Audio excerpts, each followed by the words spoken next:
with some introductions. On my left, your right, is our new Assistant Town Manager, Malia Gordon, and we'll get a more formal introduction of her in a moment. We have Commissioner Renee Garner, Commissioner Larry Whitley, Mayor Pro Tem Ken McCool, our Town Attorney Charlie Buckley, Commissioner Mark Tofano, Commissioner Gina Hoover, and Commissioner John Urban is out tonight.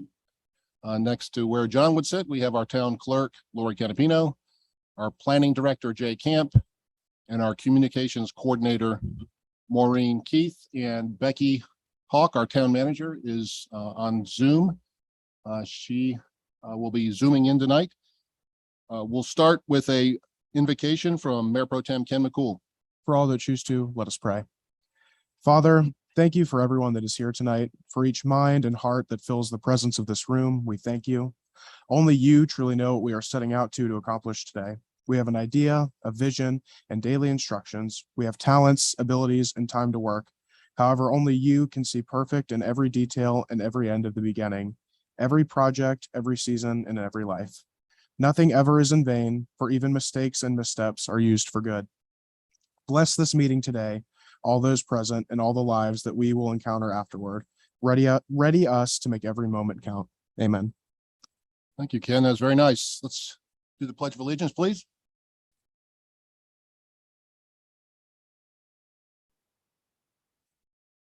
Pledge allegiance to the flag of the United States of America, to the republic for which it stands, one nation, under God, indivisible, liberty and justice for all.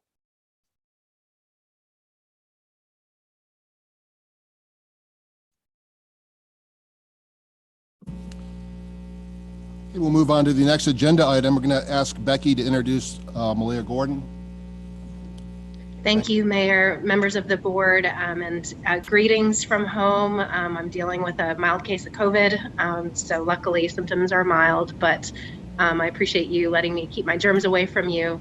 But I am so pleased to have Malia Gordon, our new Assistant Town Manager, with all of you tonight. This was certainly not how we thought Malia would start her tenure, with me having to call her today and do some meetings over the phone.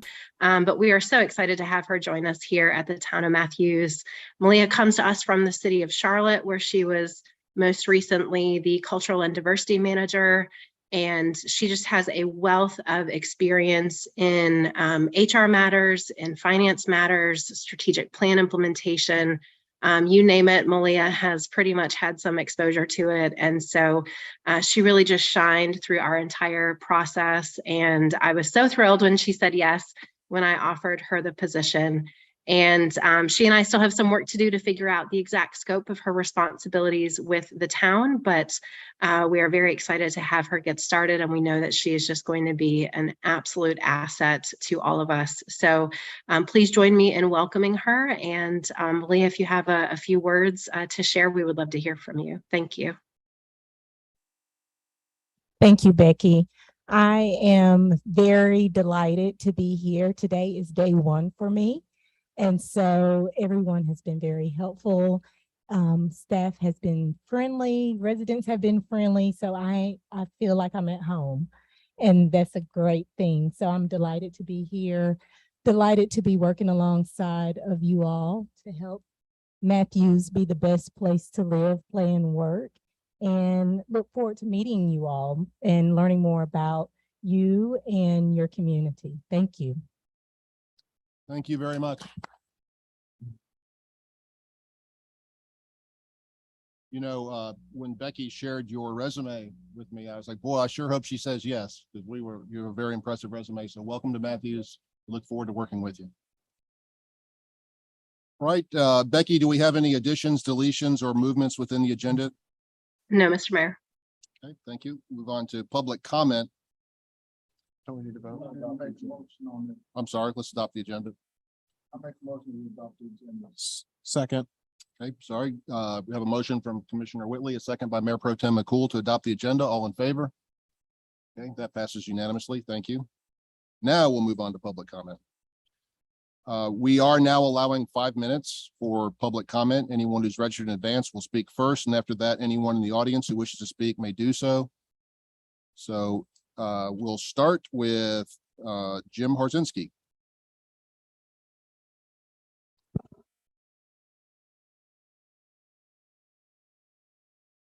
Do you have a pointer by chance? Do you have a pointer by chance? Or is that your advancer phone? Oh, so I can advance myself. Yeah, I'll do it. I'll try. Okay, thank you. Testing, okay. Mayor, Commissioners, I'm Jim Harzinski, 619 Meadow Lake Drive, Matthews, North Carolina.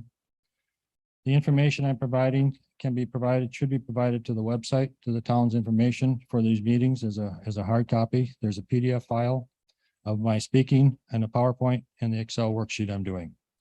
I'm a 20+ year resident of Matthews, North Carolina. Paraphrasing George Bernard Shaw, if I have an idea and you have an idea and we don't share, then we each have one idea. But if we exchange those ideas, then each of us will have two ideas. Tonight, I share my understanding of how the bond rates and terms affect property taxes. What I present are facts based on reliable information about bonds in the current market situation and the mathematical equations about how that information applies to property taxes.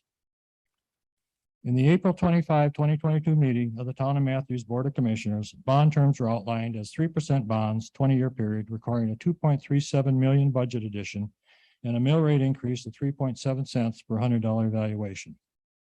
The 3.7 cent addition to the current 29.5 cent mill rate increases property taxes to the Matthews resident 12.5%. In the audio review of the July 11, 2022 meeting, the town manager stated, quoting, property taxes to increase as much as 3.7 cents per $100 valuation, unquote. And a Matthews citizen commented in the same meeting, quote, there are a couple of problems with this bond. One is the 3%. I do not believe that interest rate, unquote. I also presented at this meeting, expressing concern with the property tax increase in a period of rising costs for all citizens. Contrary to comments seen on local social media, bonds are not mortgages or home equity loans. The town debt service starts when the bonds are issued, not when the money is spent. The two components to repaying bonds, annual interest rate and annual principal reduction, become town budget expenditures and the key drivers to property tax increase. On September 21st, 2022, the Federal Reserve increased the bank lending rates 75 basis points. This was the fifth rate adjustment in 2022, and multiple financial reportings anticipate additional substantial increases in 2022 and 2023, increasing the lending rates to 4%, close to 5%. The bond market is expected to follow accordingly. Since the bond market is trending into the 4 to 5% range, I expected to see a cost sensitivity applied to the bond situation reflecting current bond conditions. I could not find one, therefore I performed my own. The following charts will show the sensitivity of interest rates and bond length terms as it relates to the mill rate adjustment and the property tax increases. The adjustments are based on the strategy applied to the 3% 20-year bond presented in the April 25, 2022 meeting. That relied on an interest-bearing escrow account to build value to the annual principal contribution. All adjustments will be applied to the bond data terms from that April 25, 2022 meeting. The bond amount for this study is a total $35 million in the town's proposal. This chart illustrates the effects of a 4%, 5%, and 6% interest rate as it relates to the 3% 20-year bond. The chart summarized the potential property tax increase, the mill rate adjustment, and the town's budget debt amount to service those bonds. For every 1% increase in interest rate, the tax burden increases approximately 1.5%.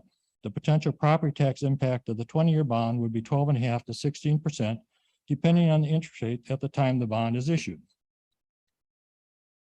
The bond length term impact is more severe as the annual bond payment to the escrow is increased and the compounding effect of the interest escrow account is reduced.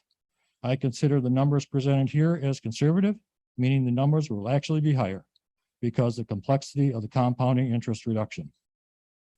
I am requesting the town of Matthews publish sensitivity numbers for the property tax increase potential reflecting the fluid bond markets. Include the sensitivity impact in the upcoming information sessions, as well as any town published promotional literature available on the town website and their social media sites. The voters deserve complete information for their bond decision. Thank you.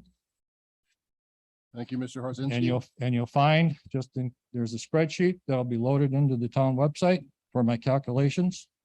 That's all I got. Thank you. Thank you. Next up, we have George Young.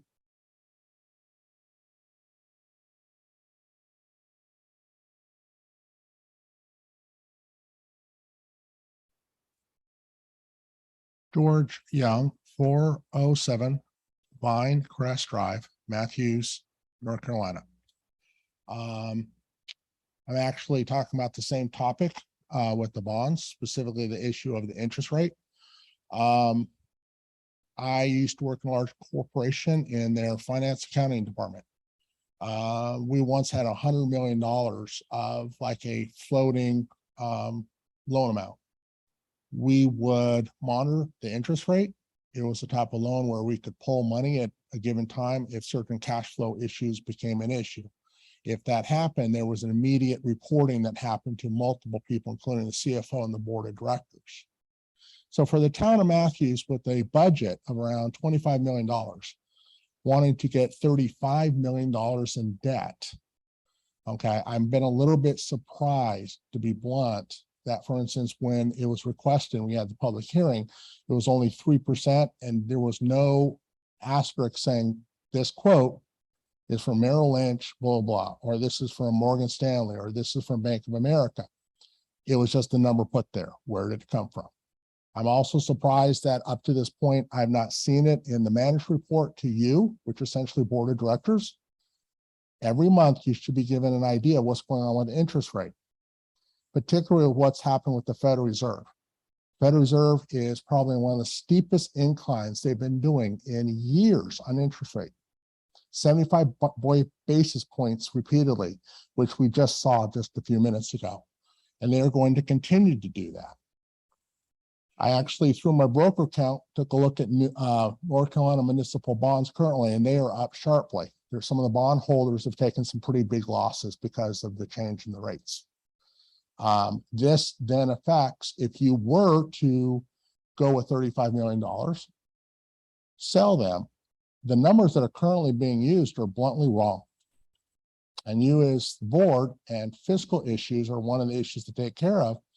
I think that needs to be changed. I think that is a misrepresentation to the voters and thus the taxpayers in the town of Matthews that are going to vote on this in November. You owe them the full truth.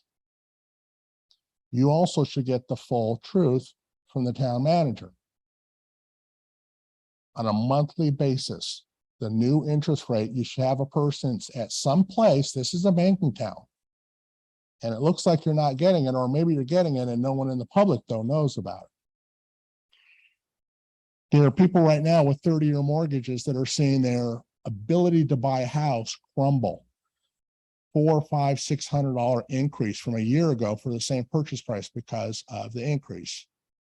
And we're talking about loans less than $1 million. You're talking about 35 million. So I don't really want to hear, you know, well, we didn't really know and it passed, so we're just gonna have to raise the rates. The North Carolina has a list of all the towns. Of all 6 towns, we're in decent shape as we speak. I think there's 2, 3 towns higher than us as far as tax rates. And I think there's 4 ahead of us debt rate. It will probably put us in number 1 if we go all the way with this. So definitely, I think, you know, it's going to be on the ballot. There's no way around that. But as far as the information that the voters are getting, and I think that what you guys are getting needs to change. I appreciate your time. Thank you. Thank you, Mr. Young. Do you have anybody else in our audience here tonight? Our packed crowd here. Not seeing anyone. Maureen, do we have anyone in the Zoom audience? I'll remind them that you can use Zoom's raise hand feature if you're on a desktop or a mobile device to indicate that you'd like to speak. Do we have anybody that's indicated they would like to? All right. We have, having no one else for public comment, we'll move on to agenda item number 7.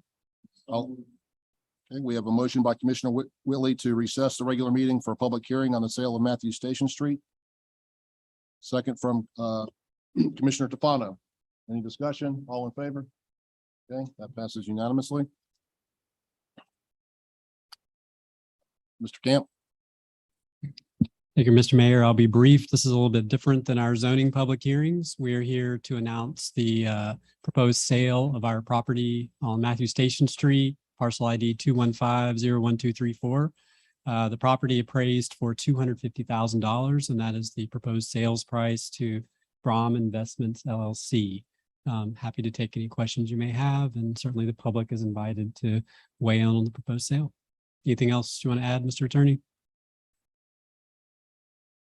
I think I would just add that this is pursuant to the general statutes dealing with downtown development projects, and specifically chapter 160D as in dog dash 1315 and 1312. So this sale is a part of a specific statutory downtown development project. Thank you. All right, is there any discussion from anyone on the board? Seeing none, is anybody in our audience like to speak in favor or against this sale? Again, Maureen, I'll ask, do we have anybody in our Zoom audience that's indicated they'd like to speak in favor or against the sale? Well, at this point, I would entertain a motion to move forward with the sale. Sorry, no, that's later on right now. Oh, I'm sorry, you're right. Thank you, sir. I'll entertain a motion to close the public hearing. So moved. A motion by Mayor Pro Tem McCool, second from Commissioner Tufano. All in favor? Opposed? That passes unanimously.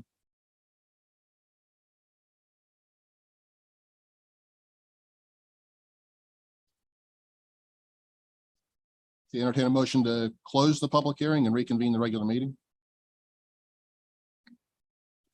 I thought we voted to, okay. Move on to the consent agenda. Sorry, been a rough day. Agenda A through E3.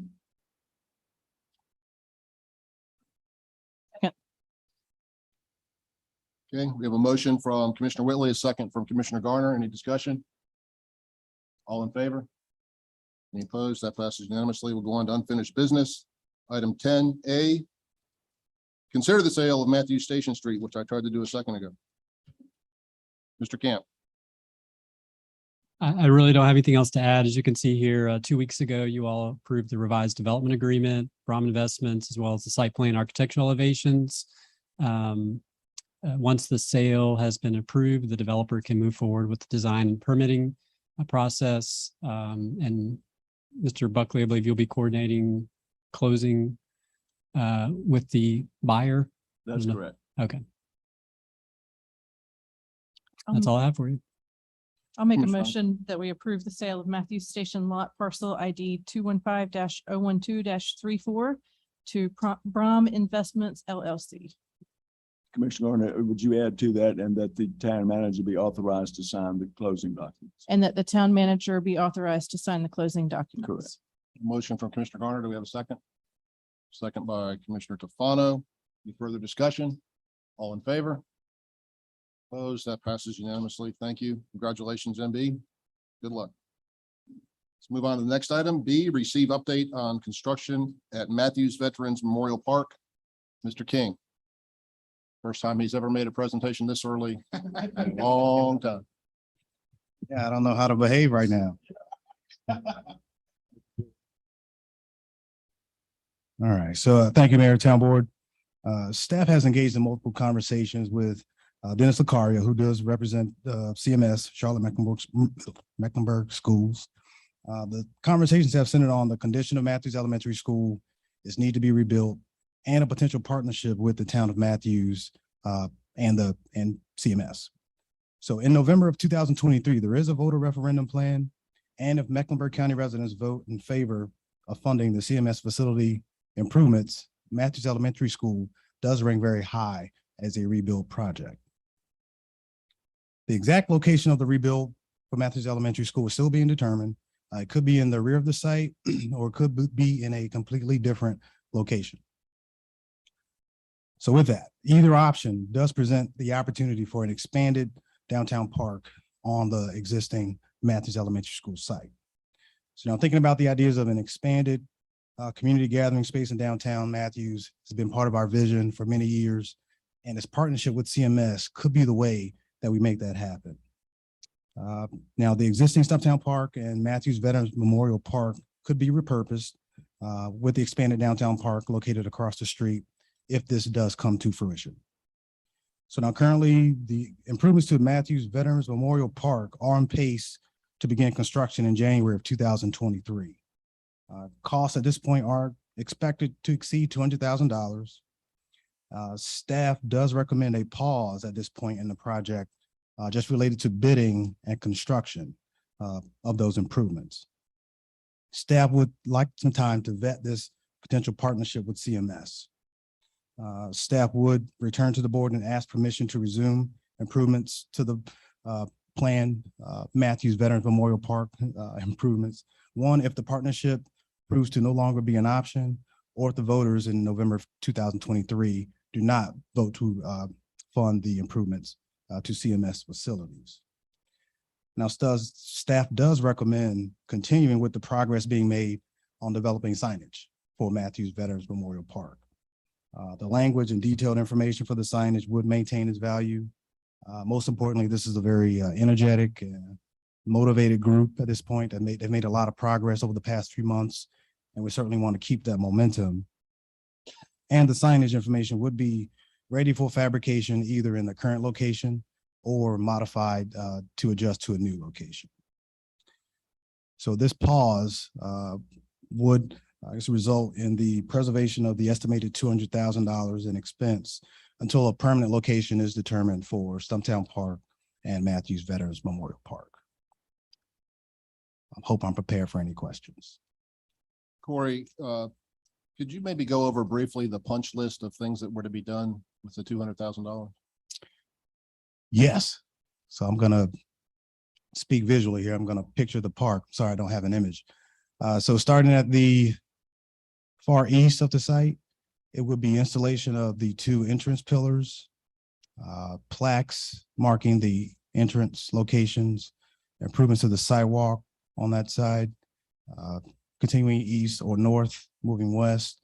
It would be reorientation of the existing war memorials from a straight line to a semicircle, additional sidewalk added, additional bench seating, additional landscape lighting, an expansion to the patio. Again, let me just say the entire space or sidewalk would be widened from 5 to 6 feet across the entire project area. Moving west, additional columns at the, say, west entrance, improvements to the patio, which are now, well, currently is gravel. It'd be replacing the surfacing to a concrete and also replacing the picnic tables and adjusting the slope out on that side, as well as the slope on the east side that currently is part of our mobility improvement plan. Wow, fantastic. That was a nice recap. I have one more question maybe for our town manager. Will this money or funds remain dedicated for the Veterans Memorial Park if we delay using them now? Thank you, Mr. Mayor. We have not dedicated the funds. So right now we just reduced expected expenditures in our tourism line, and we were anticipating once we got the bids back that the town board would appropriate the funds. So we have no other intended use for the funds, so they would just remain in the tourism fund balance until the board was ready to move forward with this project, regardless of the location. Okay, thank you. Commissioner Tufano. Hey, Corey, you said there was going to be a pause, but there may still be a few items done during that pause. Did I hear you correctly? Not on the existing site. What we would continue doing is the design for the signage. No construction at all. Correct. I see. And that pause would last how long? Well, until, if there is any indication that the partnership would not work between now and November, that could end the pause. But then November 2023, if the voters say no, to the referendum from CMS, then that would effectively call it a no with this partnership at this point. Define, I'm sorry, the partnership. So we have been having conversation, and I also say all of these are conceptual at this point. It is, again, talking with Mr. Lucaria from CMS. If the school were relocated to the rear of the site, there's an opportunity for, actually, Lori, do you have Polaris? Oh, Jay, if you could pull it up.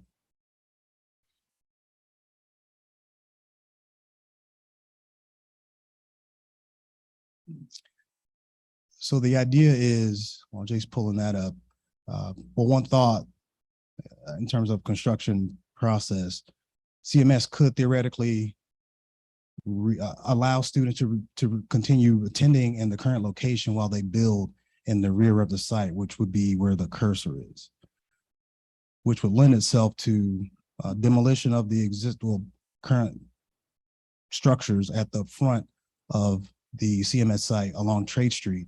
And that's the opportunity where that could be the downtown park for Matthews if it were really relocated to the rear. We're still making approximations as far as acreage, but at least maybe 8 to 10 acres of a park site along the front of Trade Street. And if it were moved to a completely different location, then it is a different opportunity for a larger park on this site. I didn't quite understand the partnership until November of this year. Can you explain what you mean by that?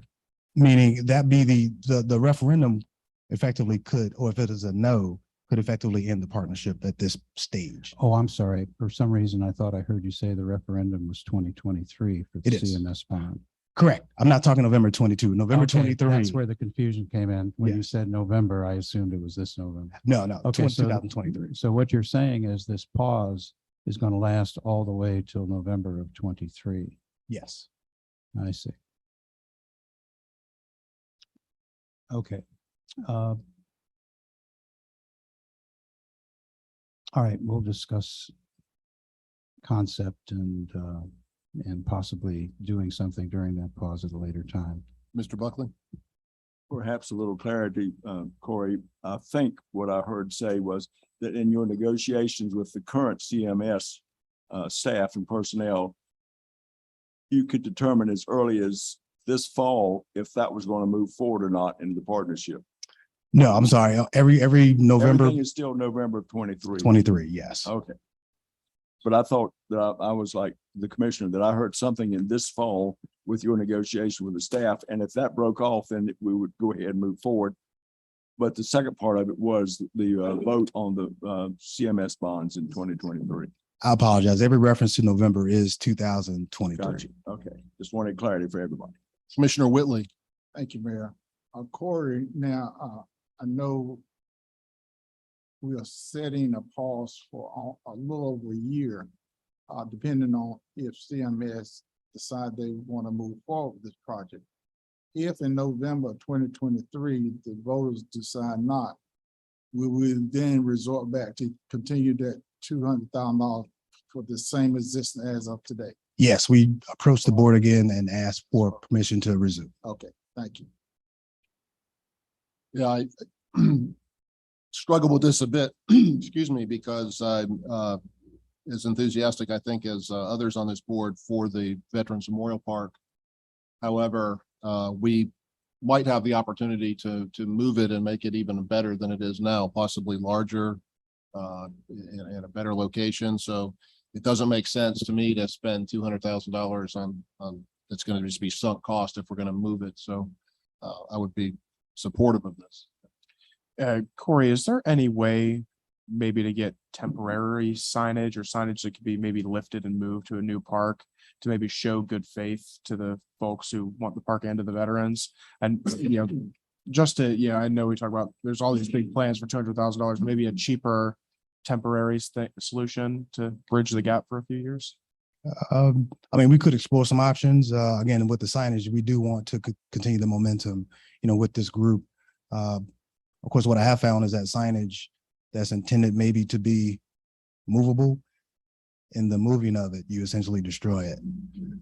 But I mean, we can certainly look at some other options. Thank you.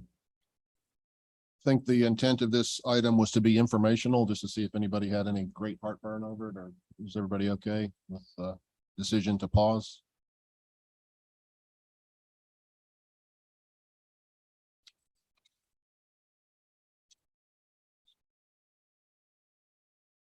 I don't know if we need to take, do we need to take a vote on that?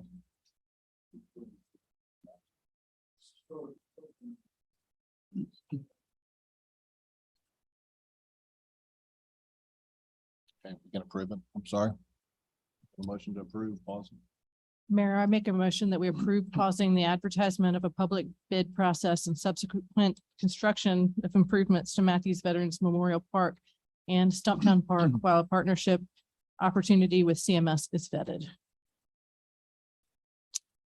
A motion from Commissioner Garner, a second by Commissioner Tefano. Any further discussion? All in favor?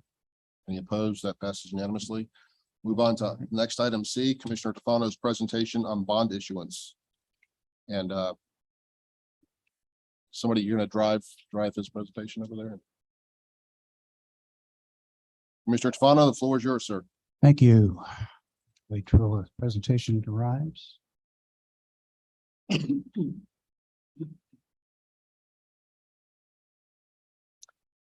Thank you. The citizens of Matthews have an important decision to make in November of this year. And one of the base points in which they'll make that decision is the amount of money that it's going to cost them in terms of property tax. There's many other equally important decisions, but this is definitely one of them. And this is what I will be addressing today. Now, the town manager and the staff made a Herculean effort to put together this bond referendum and all the information within it, and I commend them for their work. They did it in a period of time that was different than it is today. It started off at the beginning of the year when interest rates were near zero to try to get us out of the pandemic. And also the inflation was relatively non-existent. So, but we're in a different time at this moment. And the reason for this agenda item and for this opening for discussion is to find out how this change in market conditions is going to impact the potential property tax burden on our citizens. So for purposes of clarity, there's a number of people perhaps that are listening to this at the moment that may or may not be familiar with bond terminology.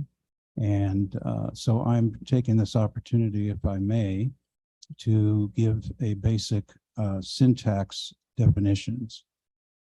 So first of all, people think that they're buying the bond, but what they're actually doing is lending money to the town. And as when they're lending money, as the person or the entity that's borrowing money, they have to borrow it at a certain percentage rate. So when a person buys a bond, they buy it at what's called a par value. And that's, in other words, mostly increments of 100, typically in the bond market, could be any multiple, but typically $100 is the base par value amount. Now, the bond has an interest rate assigned to it, and it's called a coupon. So in other words, at the current definition, that coupon is now 3%. Also, the bond has a lifespan, and it's called a maturity. And currently, the town is possibly going to produce a bond with a 3% coupon with a 20-year maturity. Next slide, please. So for purposes of this discussion, let's say that a bond holder, a purchaser of the bond, actually has a bond and has a par value of $1,000, has a coupon of 3% and a maturity of 20 years.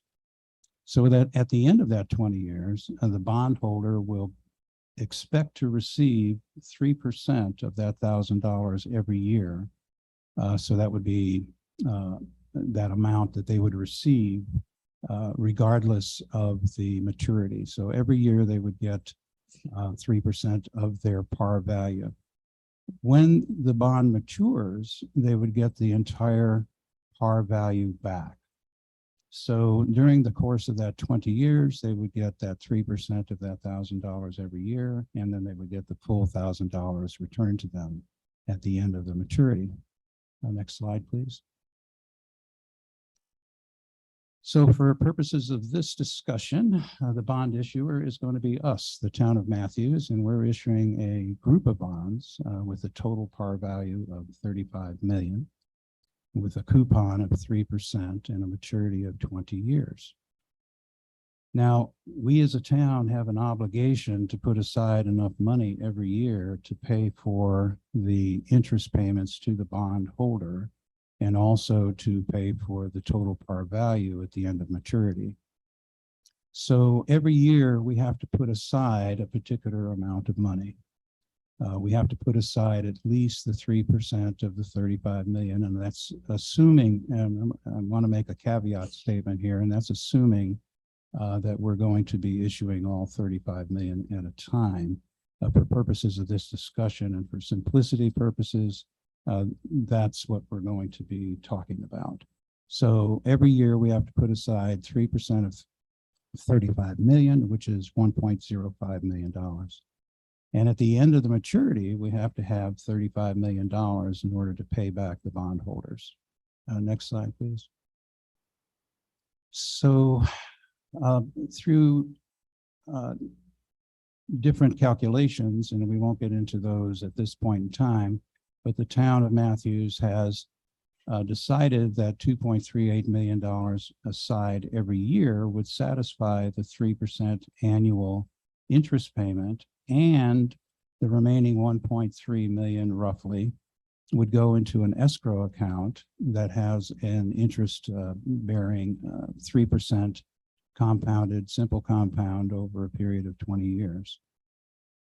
So that's a separate subject altogether, but that's not what we're going to be addressing tonight. So as it states currently on the town information sites, that if all 35 million in bonds are issued at the same time, then the projected tax increase would be approximately 37 cents per hundred, and the current tax rate would be on our 0.295 cents per hundred. So that it comes out to about a 12.5% increase in taxes. Now, having said all of that and giving the preliminary definitions, let's go into how the current market looks. So if we can go to the next one. Now, we've all been aware of what's happening in our world. And when I say our world, this is a world problem. Interest rates are going up in every country, particularly Western civilizations in the world. And stock markets are falling very quickly. Today was a major hit in our stock market. The mortgage rates are going up. Inflation is still rampant at a little over 8%. So there's many things that are very different today than they were when we first came up with the parameters for the bond referendum. We anticipate, according to all of the major financial institutions in this country, that the Federal Reserve is going to be raising at least another percentage point by the end of the year, which will put the base rate somewhere between 4.25 and 4.5. Thank you. Next slide, please.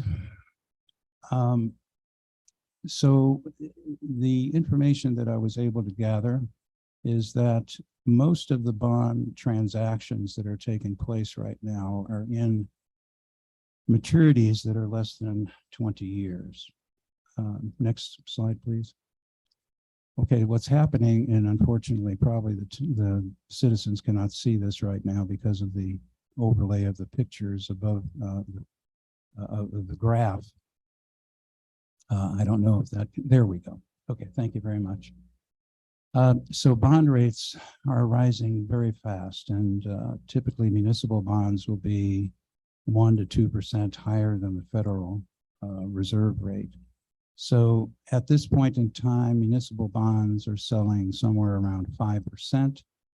And we won't get into maturity periods because they fluctuate and they have a tremendous impact on the property tax. So we're just going to talk about interest rates at this point in time. It's anticipated by the end of this year that municipal bond rates will be north of 5%, and then be closer to 6%, and that all major financial institutions and reporting agencies are indicating that the Federal Reserve interest rate is going to stay at this level at least through 2023, and then begin to taper off, hopefully, by the end of 2024. So that's a little bit far out to forecast right now, but we can say with a fairly high degree of certainty that for the remainder part of this year and all of 2023, that the Federal Reserve rate is going to be at least 4 to 4.5%, and maybe even higher, depending on what inflation does. So having said all of this, we're in a situation here where we would like to have a discussion. If we could go to the next slide, please.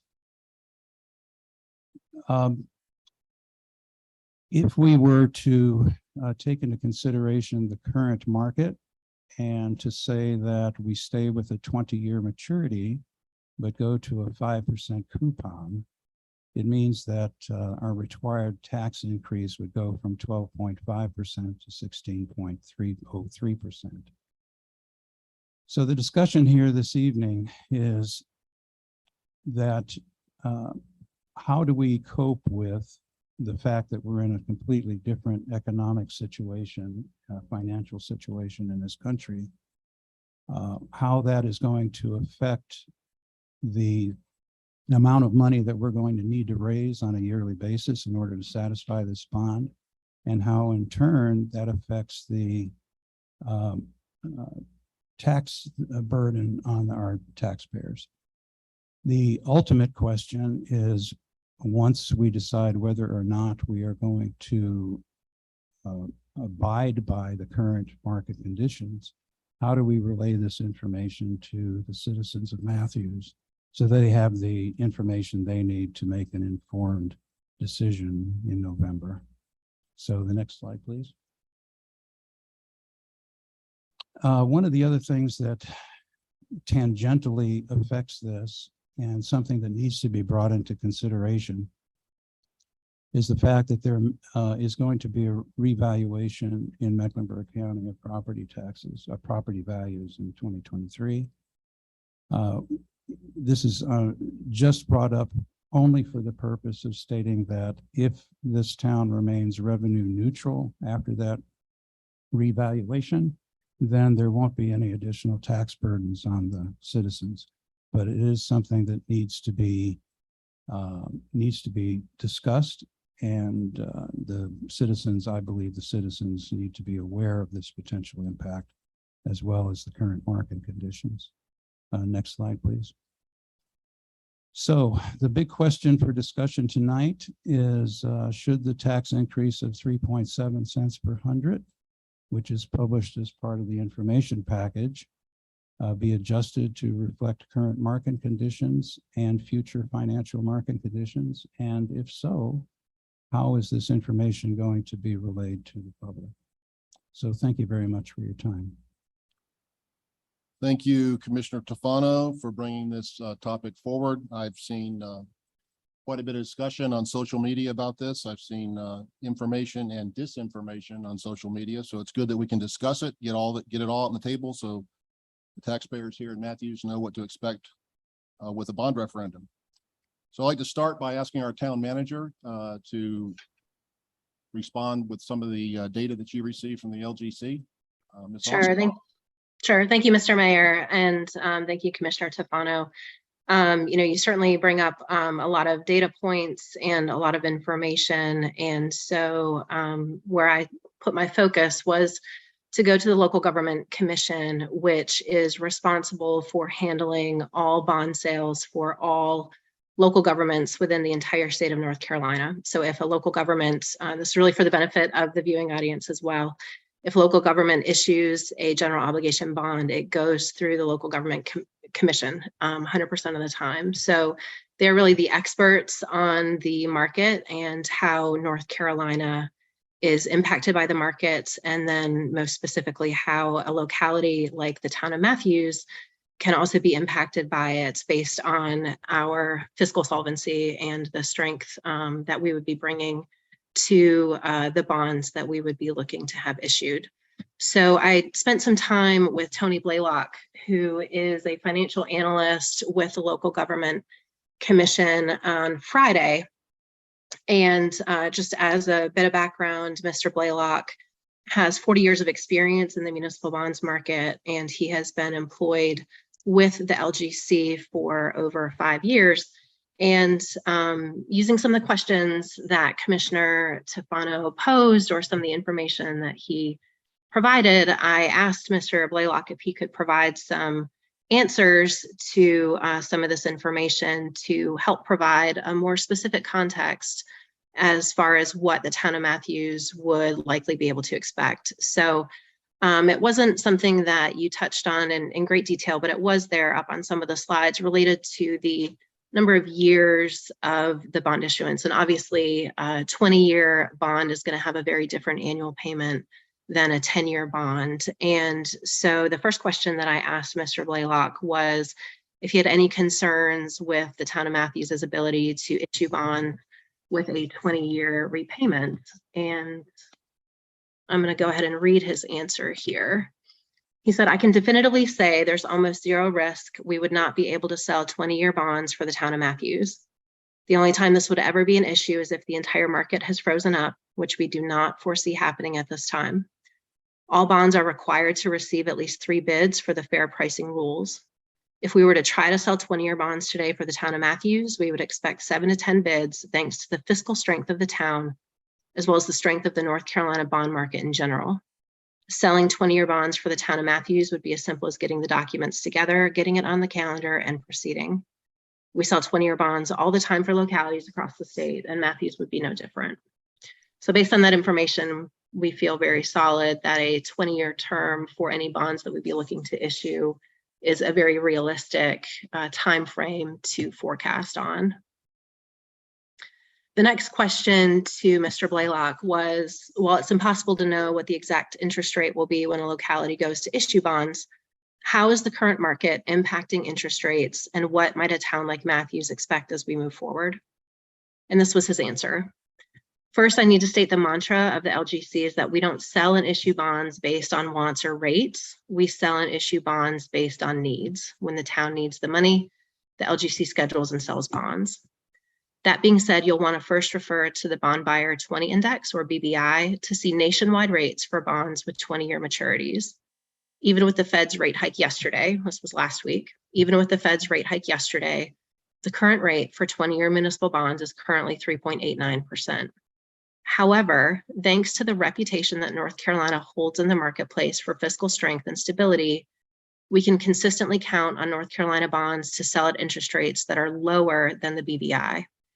As an example, I'm confident that if we were to sell 20-year municipal bonds from Matthews within the next 30 days, we would expect to sell them at an interest rate of 3.6 to 3.7%. As we look forward, there's a lot of cash out there and investors are looking for high quality North Carolina bonds. So we actually would be surprised if the current rates we are seeing actually go down in the next few weeks. Rates might rise a little toward the end of the year and into the beginning of 2023, perhaps to 4%. But later into 2023 and then likely into 2024, we would expect rates to drop back down as inflation subsides.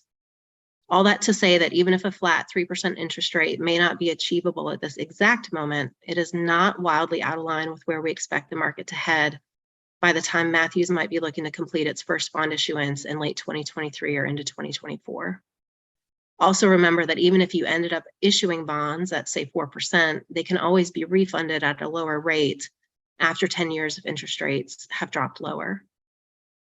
And the final question to Mr. Blaylock was, why is this information different than what can be found on publicly available sites like Charles Schwab or municipalbonds.com? And his answer was the public sites like those listed are going to use aggregated data from across the nation.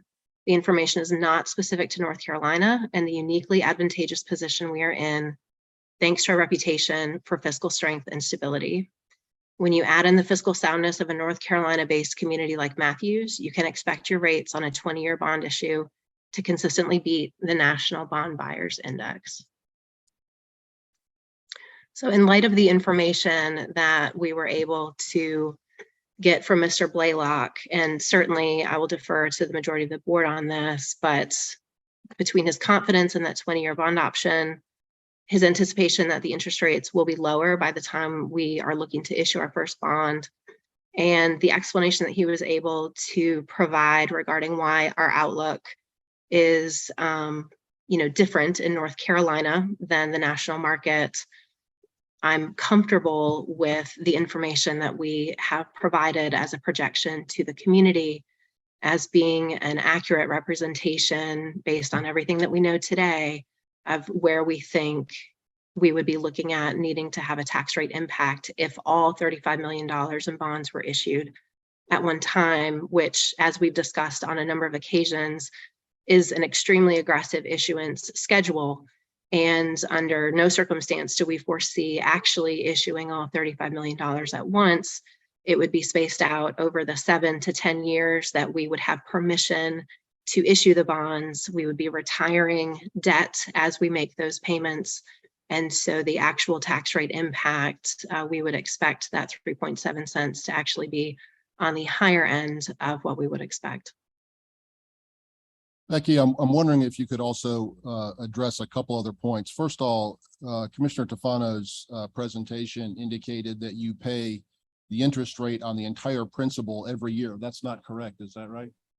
So you pay the interest rate on the remaining principal. So North Carolina requires level principal payments, which means that you are retiring the same amount of principal debt on an annual basis over the length of the bond.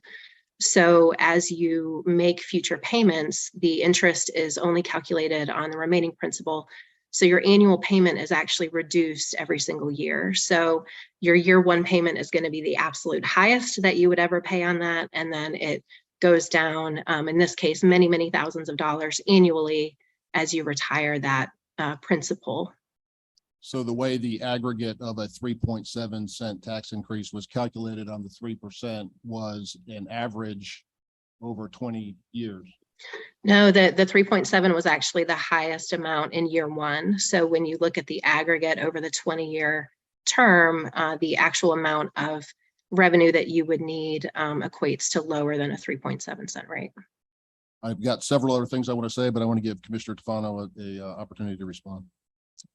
Thank you. So what I'm hearing is you're saying that the bondholder, let's take that hypothetical $1,000 bond, would not receive $30 per month, per year for the term, for the maturity of the bond?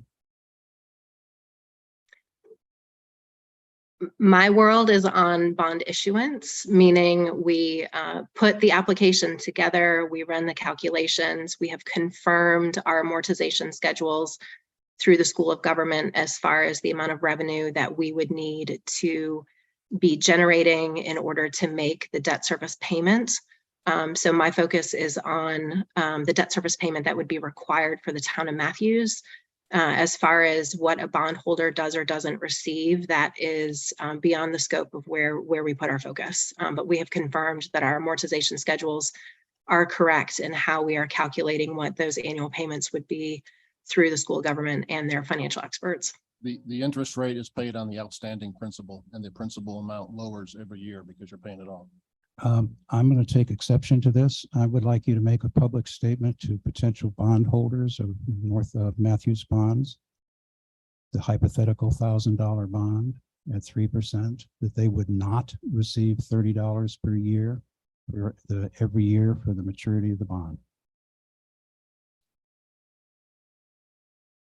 This is totally contrary to bondholders' expectations. They expect the coupon rate to be applied to their par value every year and to get that as an interest payment. They don't have decreasing values of par value. So I'm asking you to make a public statement that the bondholder will not receive the par value times the coupon rate every year. Commissioner Tofano, I can point to the general obligation bond that the town issued in 2015 for our Trade Street project and the annual payments that we have made every year since that bond was issued. And we have seen an annual reduction in our payments every single year. And we are fully up to date on our payments, and we are not behind or making less than we are supposed to. So again, I'm not going to get into what a bondholder does or doesn't receive. What I focus on is the annual payment that the town of Matthews must make. And we have seen that reduce every single year. The LGC requires us to retire a set amount of principal every single year, and then the interest rate is calculated only on the remaining principal. That is directly from the LGC. That is something that they require of all local governments across the state. I'm not talking about the money that you have to put aside as a town to satisfy it. I'm talking about the amount of money that the bondholder expects to receive every year. We make our very annual, respectfully, we make our annual payments, and how that is distributed beyond that is not something that the town ever gets into. That's beyond the scope of what we focus on. I again repeat, it's important that bondholders know that they will or will not receive the coupon rate times the par value every year if they purchase a Matthews municipal bond. Mayor, can I interrupt? Sure, Commissioner Garner. I have other things to say, but quickly would like to say that you're asking Becky to do something without a vote of the board. And you're putting her in a very unfair position to make this broad statement. We're here to talk to each other about what we want to do going forward, but asking Becky to do that is very unfair. She's making a statement that is contrary to what a typical bondholder would expect. So I don't think that's very unfair. I think that if somebody's going to buy a municipal bond with Matthews, they need to know what their expectations We're are. not selling the bonds tonight, respectfully, Commissioner Tofano. We're not selling any bonds this evening. Mr. Mayor, may I Yes, make Commissioner a Wood. statement? Thank you. I think we're putting the cart before the horse. The voters hadn't voted on this bond package yet. And so I think this discussion is well taken, and I appreciate the research from the Institute of Government and the 40 years experience. We can't tell what the future holds, whether the citizen will vote, but in order for us to accomplish some of the things that interstructure of roads and the parks here, we have to move forward. And as I think Mr. George Young stated, Matthews is already at one of the lowest rate, and we have been for the last 3 years. And the money that we're talking about, even if the interest rate go up, is not substantial. Is what the government is saying. It's not going to be a lot of money. So to ask her for a statement when the voters haven't even voted on it, and we hadn't approved it, I think once the voters have an opportunity to hear, and they have, and we're doing that tonight, and we have some professional people who have 40 years experience in issuing bonds. I trust them. I trust them and their ability to share with us. Bonds is nothing new. We have built churches from bonds, and they were very lucrative and benefited to people that purchased the bond. But I think until the voters have an opportunity to vote, they've heard, and we give them fact transparency that they are getting. And so I want to give them opportunity. This is our town where we want to make sure that we make the right decisions as we move forward for infrastructure and our parks and recreation. So I'm confident with the presentation that our town manager have given us. And I think we giving the facts to the people, and let the people make the decision, and then we can see what the interest rate is. And it could very well come down. We don't know what the future holds. With all due respect, Commissioner Whitley, the question I asked, which I will withdraw the question because obviously it's not going to get answered, has nothing to do with the bond referendum or the voting on it. This is a standard financial bond question, and I'm not going to ask it again. I'll withdraw it. So thank you very much. Mayor Pro Tem McCool, do you have a comment, sir? I have multiple comments. First, I have taken exception to this presentation. It is nothing more than a public fear-mongering campaign to get people to vote no against the bond. That makes me extremely uncomfortable. Secondly, you are trying to single-handedly direct Becky, a staff member, to do something when that can only be done with 4 members of the board. So that is an obvious breach of what our abilities as commissioners are. Second, the town has constantly, for the past, since February, we started talking about the bond, used experts who are far more qualified than you to make decisions and make statements on this. The LGC has years and wealth of knowledge, 40 years on specific municipal bonds. We have put Becky through unspeakable amounts of work to answer your questions, and you continue to insult that and continue to go against that, which is unfounded. And I think we should stick with what we have written. We have done the research. The experts have weighed in. I think we should move on. I have a rebuttal to that as well. Go ahead, sir. First of all, the purpose of this discussion is exactly that, a discussion to insinuate. Well, let me put it this way.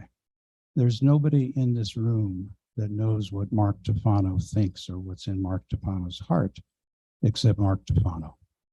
So when someone accuses me of having particular motivations, that is something that I find unacceptable. Now, having said that, the purpose of this was to have the discussion. We had the discussion.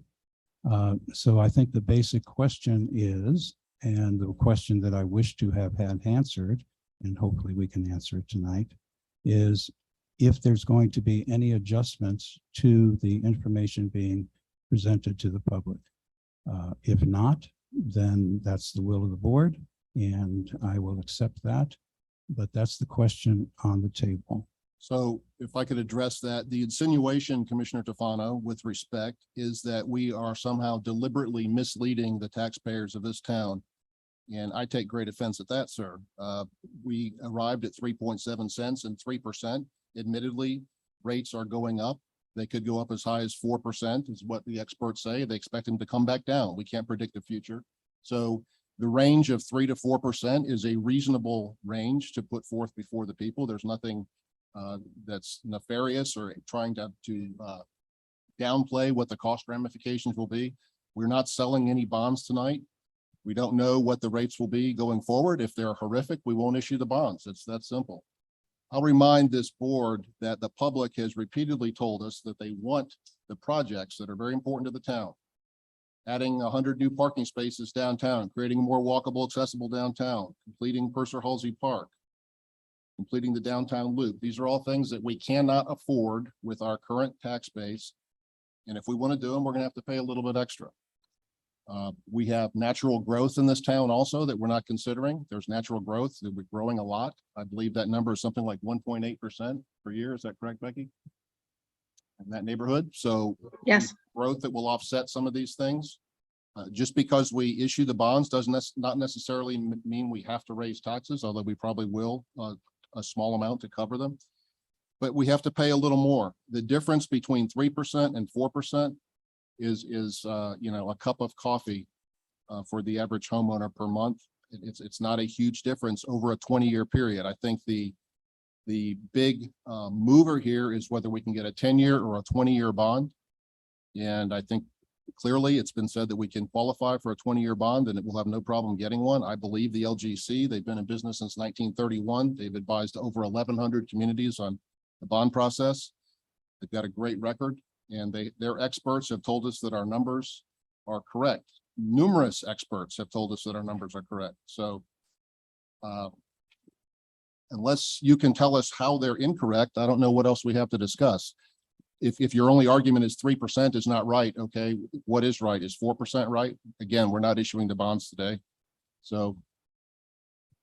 And again, there was an accusation made toward me in that last comment. I did not at any time state that there was a nefarious motivation here. As a matter of fact, I went at great length at the beginning of my presentation to state that the town staff and specifically the town manager had worked very hard and diligently at the beginning to put these numbers together, but they were based on a different period of time. So all I was asking for was just a consideration, the fact that we are in a different period of time. There's nothing the town is doing that I'm accusing them of withholding from the public. The purpose of this discussion was simply to bring to light that we are in a different economic situation in our country today and throughout the world, and that I was hoping that we could have a discussion about how that economic situation would affect the information that we're giving to the public without making personal attacks on me. So I thank you very much for that.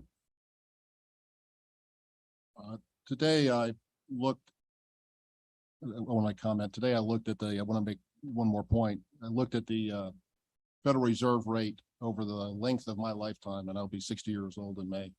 And we still are among some of the lowest rates in my lifetime right now at 3 or 4%. These are phenomenal rates. My first house, I had a 15% loan on. So 3 or 4%, this is a good time to invest in our town. 3 or 4%, 3 to 4% is a phenomenally good rate.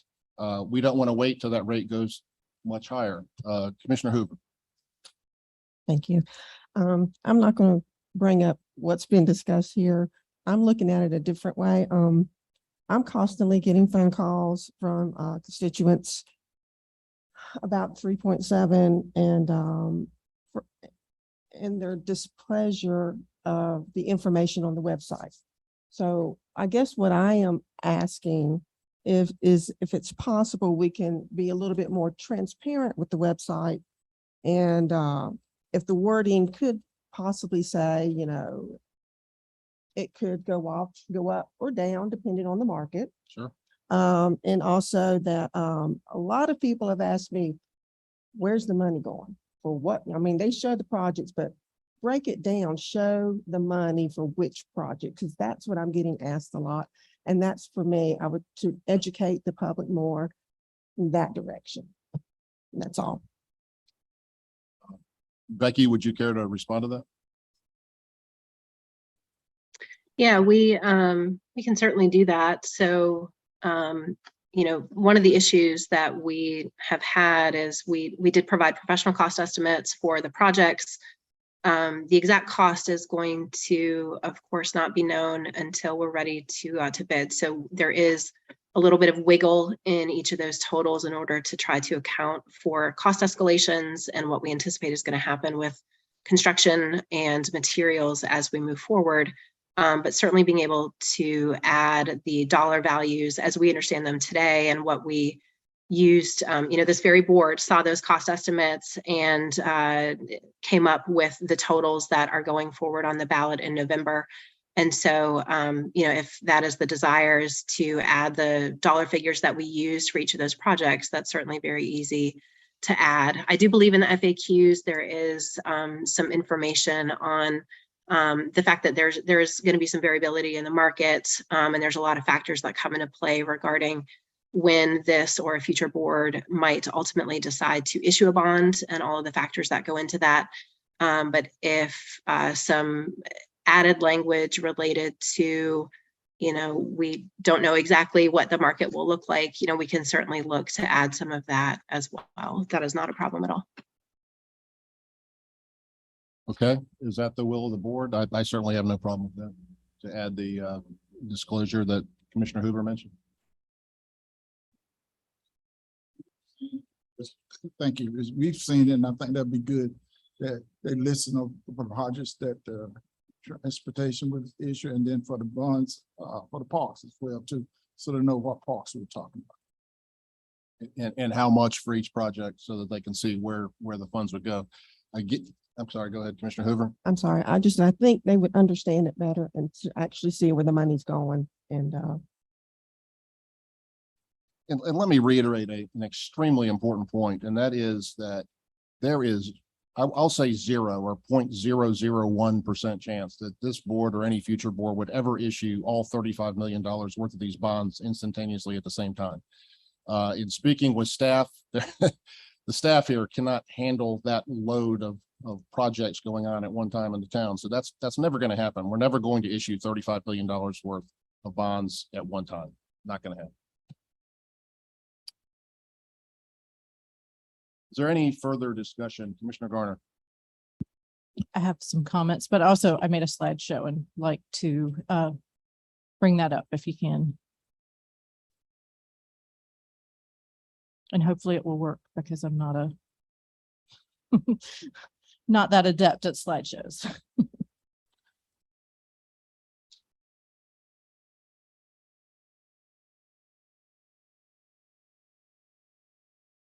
And I can narrate this if it's hard for people to read, or I can let you read it yourself, but it will. Please read it. That's a little Okay. difficult to see. Okay, so you may have to pause it in between slides, but why are bonds attractive? This is kind of what we've been talking about since we first decided to go after bonds, or even just think about bonds. Bonds usually result in lower interest rates than other loan sources based on town's credit ratings. So I went back and I looked at our meeting notes in one of our meetings, and Commissioner Tofano, you suggested that we use, let me see if I can find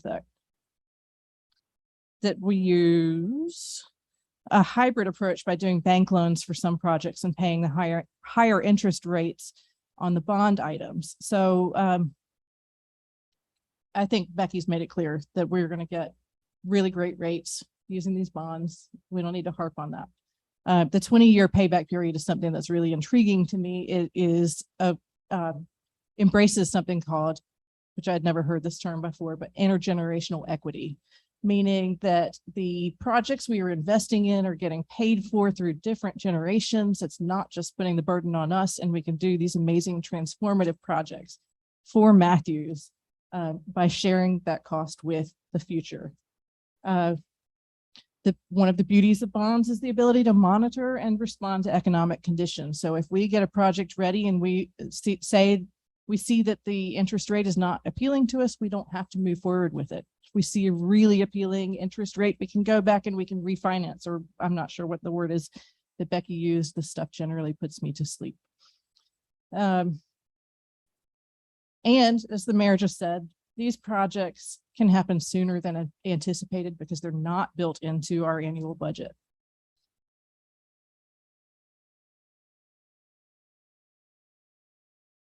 It's going to take a couple seconds to move forward. I should have thought about that. So how do we know that these things are true? Because I created that slide and I was not sure I wanted to put it out into the world. I wanted to make sure everything reflected things based in reality. So we asked the town to ask the experts, which Becky has been doing for, I would say, months.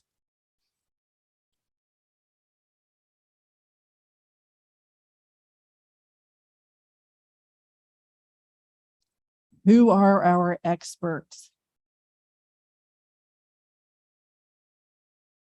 And this is where I apologize to Teresa. Teresa, our finance director, has a BA in accounting from Winston-Salem State University. She finished the 8-month municipal and county administration program through the University of North Carolina School of Government. She's been the finance director for the town of Matthews, the assistant town manager, finance director for the town of Newport, and accounting services supervisor for Cataract County. And that is only her municipal and government jobs. There are more where she was a CPA. She's also a local government finance officer by the North Carolina Government Finance Officers Association, budget and evaluation officer by the North Carolina Government Budget Association, the local government purchasing officer by the Carolinas Association of Governmental Purchasing. I don't know what most of those mean, but it sounds like you do a lot of learning. So Tony Blaylock with the LGC. Went to the University of North Carolina at Chapel Hill and has a Bachelor of Science in Industrial Relations. He is a credit analyst for North Carolina and South Carolina Municipal Councils, has been a vice president of the North Carolina Municipal Council. The president and treasurer was the president and treasurer of Carolina's Municipal Advisory Council, and was in charge of debt management is in charge of debt management for the State Treasurer's Office, LGC. He's a member of the National Federation of Municipal Analysts, the Southern Municipal Finance Society, and the North Carolina Government Finance Officers Association. So he probably sees Teresa a lot.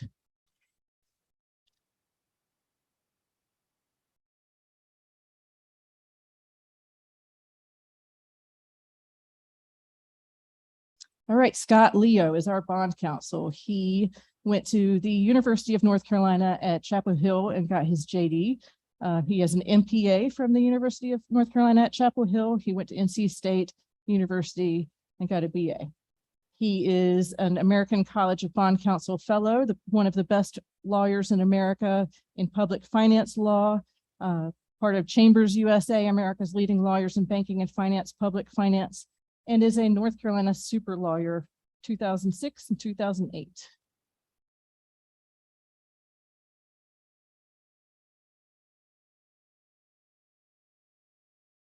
I'm reading faster than I did when I was at home. All right, and with apologies to Kara A. Milanzi, I guess, has a BA in economics, Phi Beta Kappa from the University of Buffalo, an MA in economics from the University of Maryland, College Park, got her JD with highest honors, Order of the Coif from the University of North Carolina at Chapel Hill.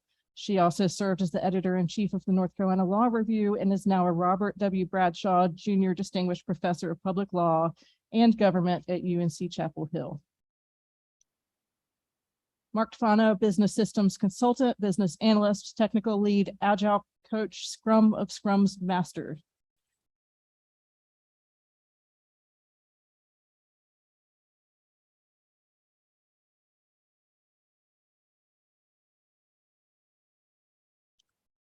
And from our information that we gathered tonight, I would say, trusting the experts, that our information is solid, we could move forward from this and put this to rest.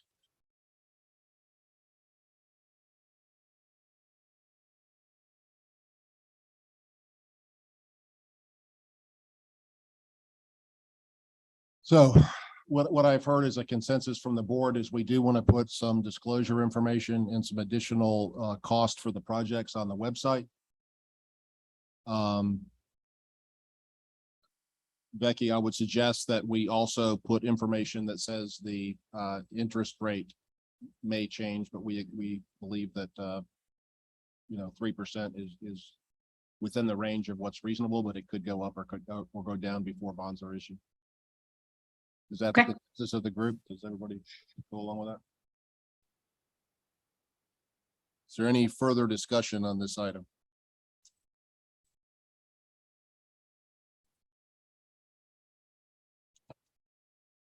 All right, we'll move on. Item 11A, receive the monthly budget report. Teresa. Paul.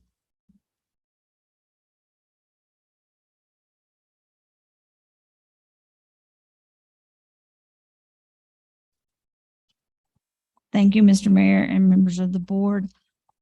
This month's report is probably a little boring because August, though it is the second month of the new fiscal year, is really still a continuation of the prior fiscal year. Most of the revenues were still FY22 revenues. So revenues don't look very spectacular right now, but I can kind of give you a preview to next month's. We have received the sales tax numbers for July, which we received September the 15th, and they are still coming in higher year over year. Our ad valorem tax collections, which began in earnest in September because bills went out in August, are coming in higher year over year when compared to last year. Expenditures are still tracking, fairly normal for this time. So while on paper, when you put the numbers and you look at the deficits, you think, oh my gosh.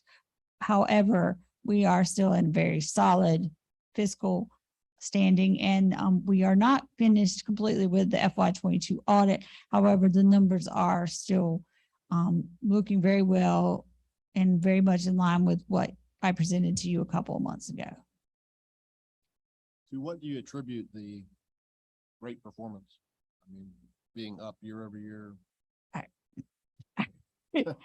I wish I knew, or I wish I had the answer to that, and we could just bottle it and keep it forever. But I still believe that some of the driver of local option sales tax is the change in the law, the against Wayfair, which now means everybody pays sales tax on all their Amazon purchases, where they were not paying sales tax on Amazon purchases. And as you know, Amazon purchases have increased phenomenally. You see those trucks everywhere.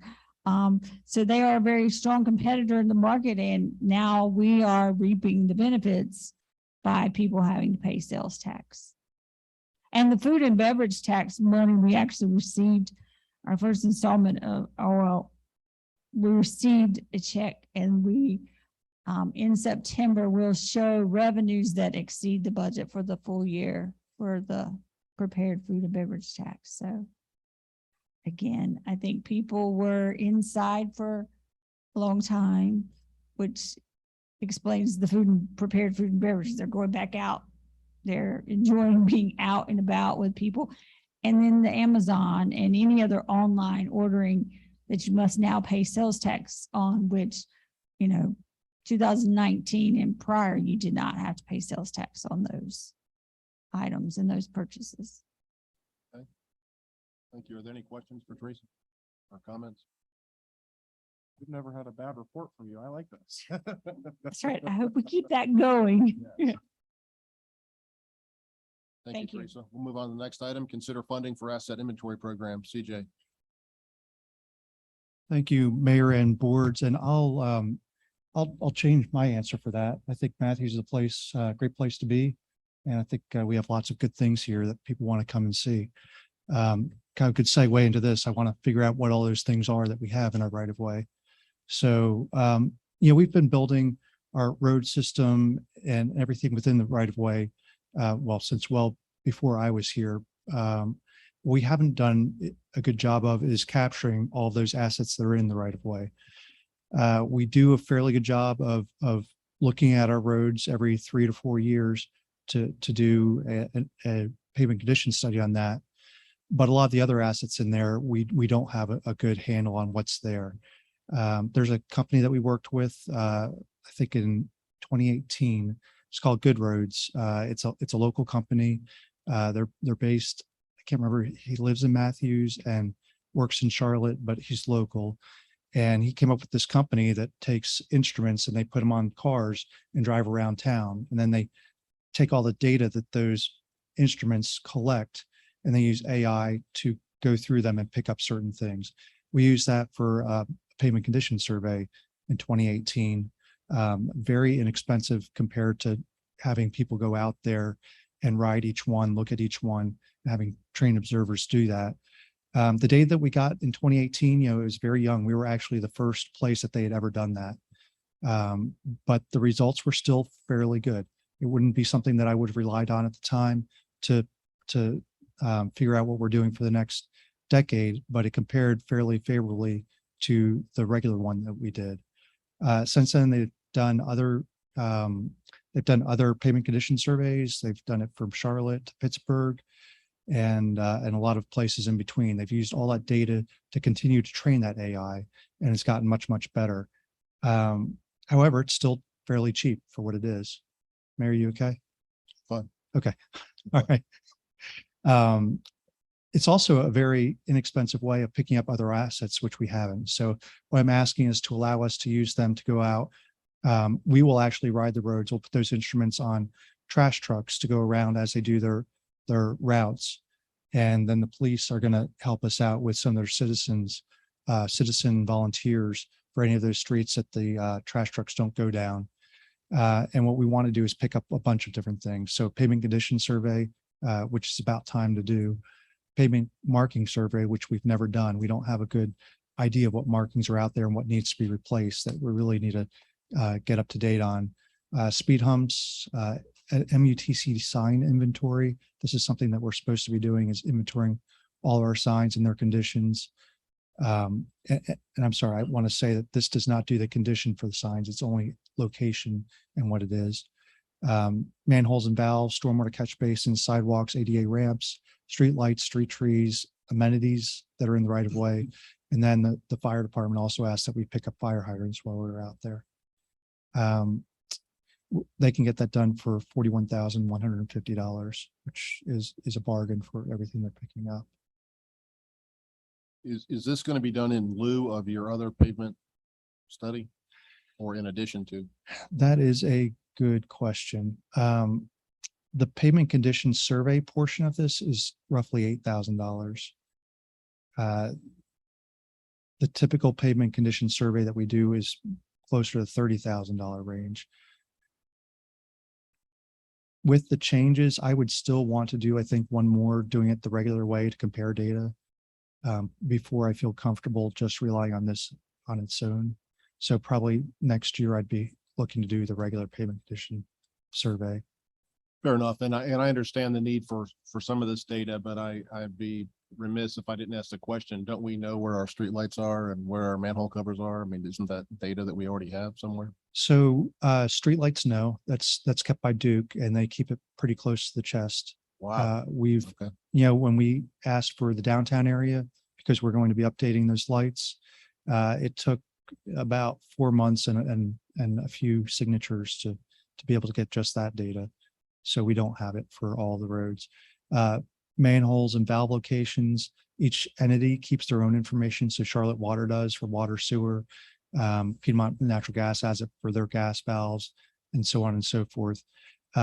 Getting that data from Charlotte Water, we haven't been able to get that. They're considered a critical utility, and they don't release that data except in very certain circumstances. And to give you an idea, so it's 8,000 for the pavement condition survey, it's 4,000 for the pavement marking survey, 4,000 for the sign inventory, and roughly 2,000 for each of the other ones. So if you find the data from this survey is comparable to the one that we paid $30,000 for, then you'd probably do this in lieu of going forward after you compare the data. Is that what you're saying? Correct. Yes. Are there any other questions, comments, and or motions?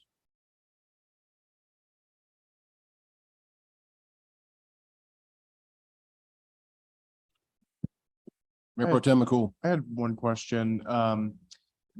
Good Road, are they the only people that do this, or is there? They are, no, they're not. There are several in that area. I have not reached out to the others. When I did previously, they were much more expensive, but I did not reach out for them for this one. But you trust them? You think they're? Yes. Okay. Well, with that being said, I would like to make a motion that we authorize staff to contract with Good Roads to perform an asset collection, analyzing, and reporting as outlined above, and appropriate the funds to do so from the attached budget ordinance. Do I have a second? I'll second that. We have a motion from Mayor Pro Tem McCool, a second for Commissioner Garner. Any further discussion? All in favor? Any opposed? That passes unanimously. Thank you. Mayor, does that budget ordinance need to be voted on separately? I would think so. And not just as an attachment. Okay, thank you. I didn't hear that as a part of the motion. So. We good? Okay, we'll move on to the last item in this section. Consider funding for adjustments in railroad parking lot. CJ, you're up again. Yes, you're lucky tonight. So thank you again for having me up here. The railroad parking lot, the public parking lot, is, I think, really nice amenity that we have. It's adjacent though to a rock wall that was put up, I think 20 years ago. With the parking, the way it's configured, we have a lot of damage to that, and ongoing damage. We spend, I think, roughly $5,000 or $6,000 a month repairing that wall, which I don't know how you miss a rock wall behind you, but apparently people do. So what we're looking to do, it's really time anyway.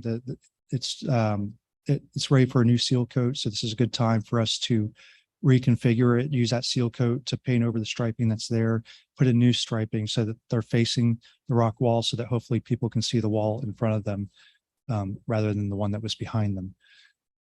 We did spend, I think, roughly $40,000 repairing that wall about a month ago, and it's already been hit. So, Yeah, it's usually under disrepair. I know you keep fixing it. So that's my ask is to allow us to seal coat the parking lot and restripe it and reconfigure it.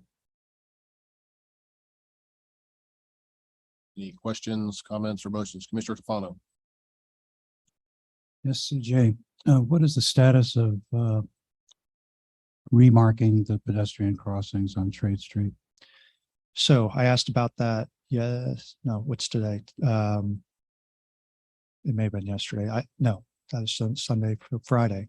And I found out that they are having to redo all of their calculations. They're looking at redoing for South Trade Street for the drainage. And so they are now expecting the spring to be redoing that. So we may look now at refreshing those markings sooner rather than wait on that. Is that a commitment to do so? Well, that's something that the board will have to agree on. I'll bring back to the board at the next meeting. So no monies have been appropriated for restriping or refreshing the pedestrian crosswalks along Trade Street. Is that a correct statement? That's correct. So we want to have money to protect a wall. Is that what this was about? Yes. And we don't have money to protect people. So I want to bring that to the attention of this board, where I think our priorities are slightly askew. So thank you. Mayor Pro Tem McCool. Gina, I was going to make a motion. Okay, I went through all the other proposals that were sent in. Ground effects. They're almost $6,000, but there's a couple of items that they don't do. Well, haven't listed here for you. Is it possible to go back to them and see what they were charged for these items that they have not listed that RAM does, to see what their total budget would be compared to RAM? Yeah, so it's interesting. So Ground Effects does purely pavement markings. They only do striping. So they would not do that internally. They probably hire out RAM to do that for them. So it's either you hire RAM and they get Ground Effects to do the striping, or you hire Ground Effects and they get RAM to do the coatings. Yeah, so you're saying Ground Effects wouldn't do these 5 items that they do? They wouldn't? Yeah, they could do them just on their own. But we wouldn't see much of any savings, and then we have to worry about coordinating everything. A lot of times a project like this, it's much better to have one prime contractor and let them do all the scheduling from when everything's going to happen. And Seal Master, they were just a little over 15,000, same situation with them. Correct. Things, but they're not on this list, so I don't know how to.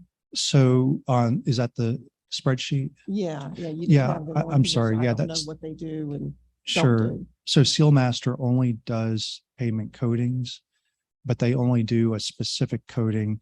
And that quote was actually for us to do it. So they would just supply the material and we would have to do the seal coating. So that's why I didn't include it in there. This is gonna, some people may not like this thing, but is there anything Public Works can do to help the cost, like the sign removals and the wheel stops? There Is are, that something? we actually did, which I didn't provide here, look at what it would cost for us to do it all ourselves. Buying that's why you had the quote there from Seal Master. And it was going to be roughly $60,000 when you put in staff time and everything else to do it. And the quote that we received was 50-something thousand. Okay, thank you. Mayor Pro Tem McCool. I'd like to go ahead and make a motion that we allow staff to contract with RAM Pavement and to appropriate $62,872 from the general fund to complete the work. I'm sorry, I did not include the statement this time for the budget ordinance. Sorry about that. Do I need to, is it a separate motion? If you include it, Just- How